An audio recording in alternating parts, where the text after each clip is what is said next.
भगवत गीता चौथा अध्याय प्रारंभ। हे प्रधान संसार में अर्जुन जानो योग, नष्ट योग हो जाए जब तभी व्यापे रोग। मीत मुझे प्यारा अधिके योगी का योग, सुख दुख सम जिसका सदा कभी न व्यापे शोक। बन जा कुंती सूत योगी तब होगा निस्तार, प्रिय योगी सबसे मुझे तथा योग से प्यार। योगी है सच्चा वही जिसे न फल की आस, हे पांडव सूत टूटते योगी के सब पास। चौथा अध्याय कर्म संन्यास योग। अनंतर श्री कृष्ण भगवान बोले, हे अर्जुन, सृष्टि के आदि में यह अविनाशी कर्म योग मैंने विवस्वान को बताया था। विवस्वान ने सूर्य अपने पुत्र मनु को बतलाया। मनु ने इक्ष्वाकु को इस प्रकार परंपरा से राज ऋषियों ने इसे जाना, परंतु अब इस पुरातन योग को लोग भूल चुके हैं। यही पुरातन रहस्य मैंने तुझे बताया है, क्योंकि तू मेरा भक्त है और मेरा मित्र भी। यह सुनकर अर्जुन ने कहा, भगवान, आपका जन्म तो बात का है और सूर्य का बहुत पुराना है। फिर मैं यह कैसे जानूं कि सृष्टि के आदि में आपने सूर्य को यह बतलाया था? श्री कृष्ण महाराज ने उत्तर दिया, हे अर्जुन, मेरे और तेरे अनेक जन्म हो चुके हैं। उन सबको मैं जानता हूँ। मैं अविनाशी, अजन्मा और सब प्राणियों का आदि काष्ठा होता हुआ भी योग माया द्वारा अपनी प्रकृति को अधीन करके प्रकट होता हूँ। योग माया द्वारा अपनी प्रकृति को अधीन करके प्रकट होता हूँ। जब जब धर्म की हानि और अधर्म की वृद्धि होती है, तब मैं अपने रूप को प्रकट करता हूँ। साधु पुरुषों का उद्धार, पापियों का विनाश तथा धर्म की स्थापना करने के लिए प्रकट होता हूँ। जो पुरुष मेरे इस दिव्य जन्म और कर्म को सच्चा जान लेता है, वह फिर जन्म मरण के बंधन से छूटकर परमात्मा में लीन हो जाता है। ऐसे कितने ही पुरुष ज्ञान रूप तप से पवित्र होकर राग, भय और क्रोध की भावना से मुक्त होकर परमात्मा में लीन हो चुके हैं। हे अर्जुन, परमात्मा की भक्ति जिस रूप में जो कोई करता है, वही रूप उसको प्राप्त होता है। इस रहस्य को जानकर बुद्धिमान पुरुष उसी के मार्ग पर चलते हैं। जो मनुष्य कर्म फल चाहते हुए देवताओं की पूजा करते हैं, उन्हें मनुष्य लोक में कर्म फल प्राप्त होता है।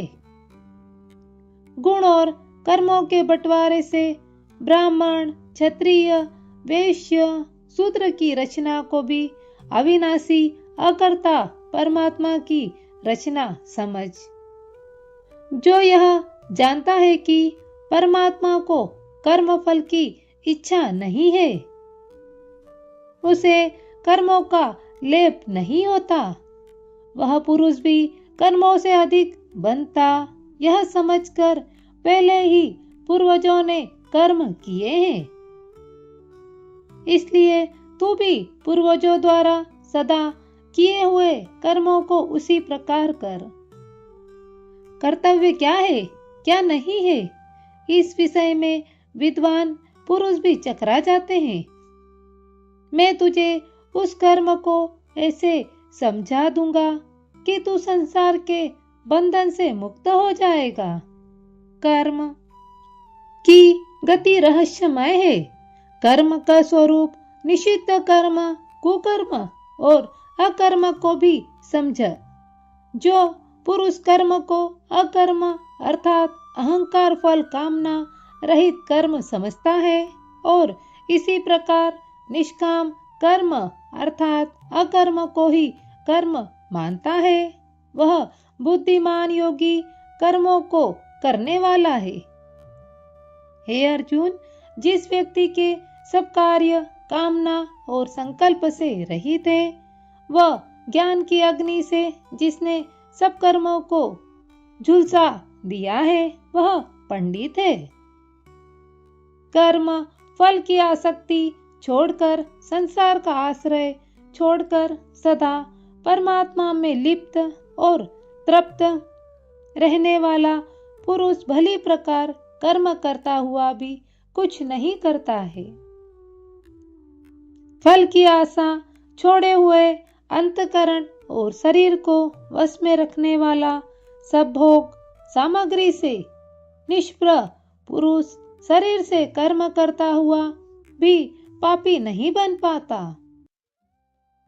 जो कुछ मिल जाए उससे संतुष्ट रहकर सुख दुख हर्ष शोक से परे ईर्ष्या से रहित सिद्ध असिद्ध से समान भाव रखने वाला पुरुष कर्म करके भी उसमें बनता नहीं। आसक्ति से रहित पुरुष कर्म मुक्त हो जाता है, उसका चित्त ज्ञान में रहता है। ऐसा पुरुष कर्म यज्ञ के लिए करता है। उसके कर्म सुख दुख आदि फल उत्पन्न नहीं देते। जिस पुरुष का तर्पण अर्पण हवि अग्नि ब्रह्मा है, वह ही ब्रह्मा है। उसका प्राप्तत्व भी ब्रह्मा ही है। कोई योगी देव यज्ञ करते हैं, कोई ब्रह्मा अग्नि में यज्ञ करते हैं। अर्थात ज्ञान द्वारा पर ब्रह्मा परमात्मा में एक भाव से अवस्थित होते हैं। कोई कर्ण आदि इंद्रियों का हवन संयम की अग्नि में करते हैं, अर्थात इंद्रियों को विषय से रोके रखते हैं। कोई शब्द आदि विषयों को इंद्रियों में हवन करते हैं, अर्थात विषयों को इंद्रियों से ग्रहण करते हुए भी उन्हें भस्मसात करते हैं। वही योगी जन इंद्रियों और प्राणों के व्यापार को ज्ञान से प्रकाशित परमात्मा स्थित की अग्नि में हवन करते हैं। अपनी चेष्टा सब चेष्टाओं से परमात्मा का चिंतन हवन करते हैं। कोई ईश्वर अर्पण बुद्धि से लोक सेवा में द्रव्य लगाते हैं, द्रव्य यज्ञ। कोई स्वकर्तव्य पालन रूप तपो यज्ञ करते हैं। कोई अष्टांग योग रूप के योग को करते हैं। दूसरे तीक्ष्ण व्रत स्वाध्याय ज्ञान यज्ञ के करने हारे हैं। कोई अपान में प्राण वायु और प्राण में अपान वायु को इस प्रकार दोनों की गतियों को रोककर प्राणायाम करते हैं। कुछ आहार को नियत करके प्राणों में प्राणों का हवन करते हैं। यह सब यज्ञ को मानने वाले यज्ञ से पाप का नाश करते हैं। हे अर्जुन, यज्ञ के परिणाम अमृत को भोगने वाले ये नित्य ब्रह्मा को प्राप्त करते हैं। यज्ञ रहित पुरुष को तो इस लोक में भी सुख नहीं मिलता, परलोक की तो कौन कहे। वेदवाणी में ऐसे कितने ही यज्ञों का विस्तार बताया गया है। वे सब कर्मज्ञ हैं, ऐसा जानकर तू मुक्त हो जाएगा। द्रव्यमय यज्ञ से ज्ञान रूप यज्ञ श्रेष्ठ है। हे अर्जुन, कर्मों की अंतिम सीमा तो ही ज्ञान ही है। तत्ववेत्ता ज्ञानियों से यह ज्ञान नम्रता और सेवा से पूछ पूछ कर जानना चाहिए। इसको समझ लेने पर फिर ऐसे चक्कर में नहीं पड़ेगा। फिर अपने आत्मा में और मुझ में भी सब भूत प्राणियों को अवस्थित देखेगा। यदि तू सबसे अधिक पाप करने वाला भी हो तो भी ज्ञान रूपी नौका द्वारा सब पापों से पार हो जाएगा। हे अर्जुन, जैसे प्रज्वलित अग्नि ईंधन को जला देती है, ऐसे ही ज्ञान अग्नि दुष्कर्मों को राख कर देती है। ज्ञान के समान पवित्र इस लोक में कुछ नहीं है। जो उस ज्ञान को कर्मयोग साधन पाकर अपनी आत्मा में अनुभव करता है, जितेंद्रिय ज्ञान की लगन वाला श्रद्धालु पुरुष ज्ञान को पा लेता है और ज्ञान को प्राप्त करके शीघ्र ही परम शांति का लाभ लेता है।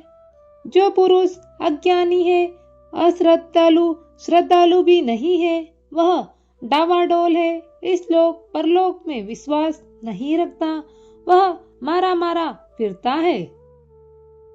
सही आत्मा को चैन नहीं मिलता। हे धनंजय, संवत बुद्धि रूप योग से जिसने सब कर्मों का त्याग किया हुआ है, सब दुविधाएं काट दी है, जो परमात्मा परायण है, उसे कर्म नहीं बांधते। इसलिए हे भरतवंशी अर्जुन, अज्ञान से उत्पन्न अपने हृदय में स्थित इस संयम को ज्ञान की तलवार से काटकर युद्ध करने को तैयार हो जा। इसी में तेरा कल्याण है। चौथे अध्याय का महत्व। श्री नारायण जी बोले, हे लक्ष्मी, गीता पाटी से छूकर भी अधर्मी विवेक को प्राप्त होते हैं। अब एक कथा श्रवण कर। भागीरथी गंगा के तट पर एक वैष्णव साधु रहता था। वह नित्य प्रति श्री गंगा जी में स्नान करके गीता के चौथे अध्याय का पाठ करता। एक दिन वह साधु वन में गया। वहां दो बेरी के वृक्ष पास पास थे। साधु गर्मी से घबराकर उसी के नीचे सो गया। वह बेरी उसका सिर लगा और दूसरी बेरी से पांव लगा। वह दोनों बेरियां उस योनि से छूटकर एक ब्राह्मण घर में कन्या के रूप में उत्पन्न हुई। जब वह बड़ी हुई तो उन्होंने सोचा कि जिस तपस्वी ने हमें बेरियों की अदम देह से छुटकारा दिलाया था, हमें उसका दर्शन करना चाहिए। वे बेचारी अपने पिता से तीर्थ की यात्रा की आज्ञा लेकर चल दी। काशी में जाकर उन्होंने उस साधु वैष्णव को देखा तो वह उसके आगे जाकर दंडवत करके बोली, आप धन्य हैं, आपने हमें कथार्क किया है। साधु बोला, मैं तो तुम्हें नहीं जानता। वे दोनों बोली, हम वे बेरियां हैं जिनका आपने उद्धार किया था। साधु बोला, अब मैं तुम्हारी क्या सेवा करूं? वे बोली, कृपा करके हमें गीता जी के चौथे अध्याय का फल दान करो। वैष्णव साधु ने चौथे अध्याय का फल दान किया। वैष्णव साधु ने दोनों बेरियों को उसी समय देवदेह पाकर बैकुंठ को भेज दिया। नारायण जी बोले, हे लक्ष्मी,